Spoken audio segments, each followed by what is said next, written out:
Happy late Easter. So sorry not to get this out to you right after Easter, but our week was crazy and I'm here to tell you about it. First thing you know is that I went to Sacramento. Actually, thanks to so many of you who saw this video and decided to give, I raised extra, which we didn't even know we would need because before we got there, somebody actually robbed our Airbnb, like the previous guest, and so all the kitchen stuff were gone and we had to buy a few things that we didn't account for in our budget. So actually, thanks to a lot of you who gave more, that was put to good use that we weren't expecting. Yeah, and our time in Sacramento was incredible. I've never seen a campus that seems so ready and so open to God. What I mean by that is every person that I talked to, like had some sort of spiritual background, mostly Catholicism, but were open to hear what we had to say and actually hear the gospel too. Um, Kind of how the day would normally lay out was we would break up into different teams. We had a gospel team, a scout team, and a prayer team, and we would just switch, what we were doing throughout the day. And it was really cool because most of the campus, everyone was to themselves. Like, you didn't really see people hanging out or being friends. In fact, a lot of people say that they don't have many friends on campus, uh, and that they're kind of lonely. So they were actually really excited to be approached by someone. So that was really cool. And I would say my favorite story of talking with someone was this girl from Kenya. Her name is Fatima, I believe. I had a hard time pronouncing her name, but hopefully I'm correct. But she was telling us about like the difference between here in Kenya and growing up, what that was like for her. Her family is a mix of both Christians and Muslims. So right away, I had a context for Islam because of my trip to New York. So I was able to say, "Oh, assalamu alaikum." And she's like, "You know that? That's the Islamic greeting for peace be with you." And also, she mentioned that her native language is Swahili. So I was able to say, "Oh, Bona Safiwe," which means praise be to God. That's also another greeting in um, Swahili. And so she was so surprised. But also excited. At that point, she really started opening up a lot more with us. And we got to talk about some of her own background and upbringing. She actually walked away from Christianity because growing up, she went to a Christian school run by Christian missionaries, but has always felt that they never got to know her or her culture or language and felt a level of hurt from that. And there's always a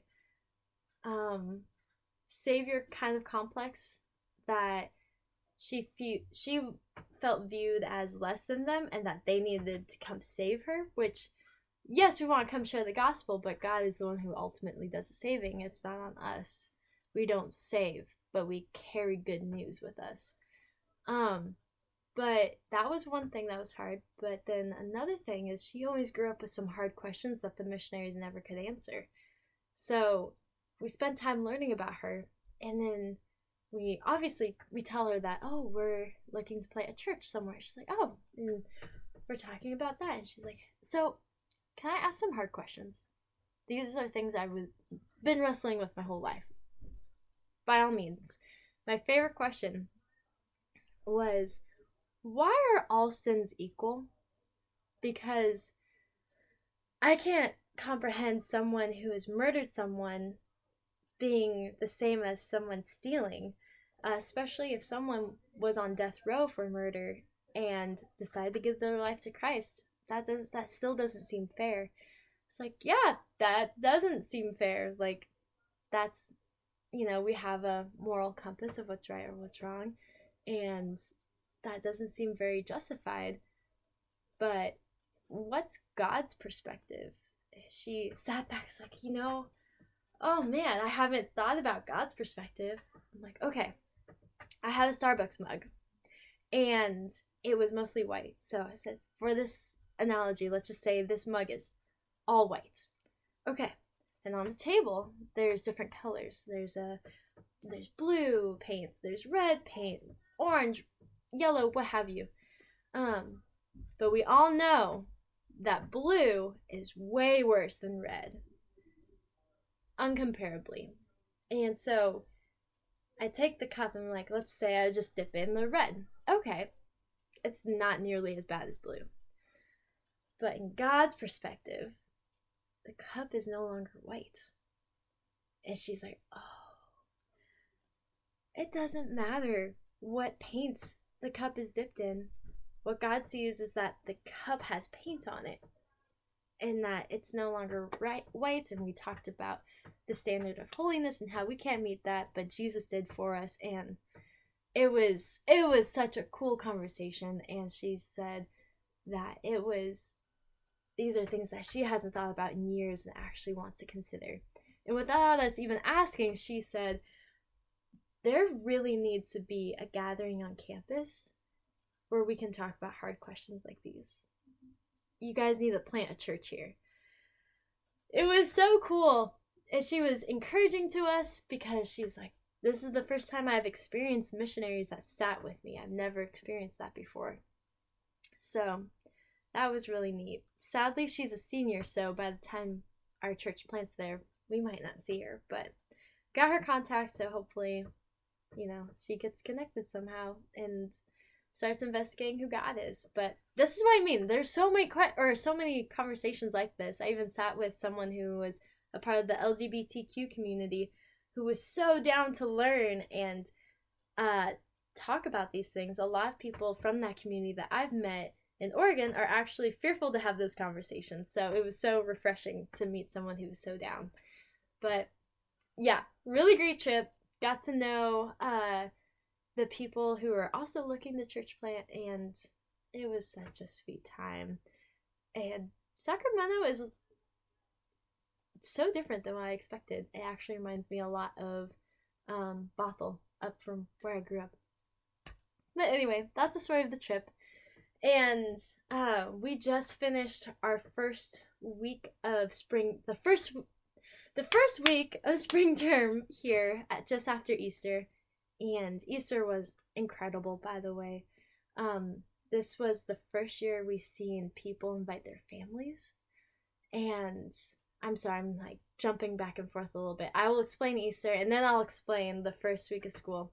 But what was so cool about Easter was a lot of the students that are part of our church come from unbelieving households. And we got to see their families on Sunday. And I was in tears because I was just praying that the Lord would save them. And I had a thought of, I did not only come here to save students, but to save whole families. Which was such a cool thought and something that I would ask you all to pray for, because I know many stories of students who came to know God here, and slowly but surely other family members do too. So yeah, I just want to pray for the families who are there on Easter and who are connected to students that are currently following the Lord. Anyway, first week of the term was really awesome. Got to do some tabling on campus, as we do at the beginning of every term. But we also got to do some, we call it blitzing, which is the same thing as a scout trip where we go around and talk to people, and we had a spiritual survey for people. Because of Easter, we asked, hey, can we ask you different questions about Easter just to like understand how people view it. And I don't know how, but every person we talked to was an ex something. We had an ex-Mormon, an ex-Catholic, an what are they called? Methodist, an ex-Jehovah's Witness. It was incredible to talk to all these people and learn about that faith, why they left it, and where they're at now. And in fact, the person we were talking to who is a Jehovah's Witness, she left as recent as a year and has been completely isolated from her family, and she doesn't get to talk to any of them. So I got to learn more about what Jehovah's Witnesses believe, but she also is just, I don't have community, and there are things that I miss from the church, but I figured out that Jehovah's Witnesses operate very similarly to a cult. In fact, she was bold enough to say that they are a cult. They're probably a cult. Anyway, so we got to invite her to church. She's coming to church on Sunday because she's excited to see and experience a church outside of the Jehovah's Witness faith. So please be praying for her. Her name is Diana. And I'm also excited to be her friend and learn about her. So first week of spring term was a win, and really enjoyed that. Yeah. And some other news. I got engaged on Monday. Oh my goodness. Yeah, there it is. So some of you may know I've been dating this guy named Josiah for the past year and 7 months, I believe. Yes. I'm just excited. Oh my word. I thought I prepared, Anyway. Yeah, I'm excited to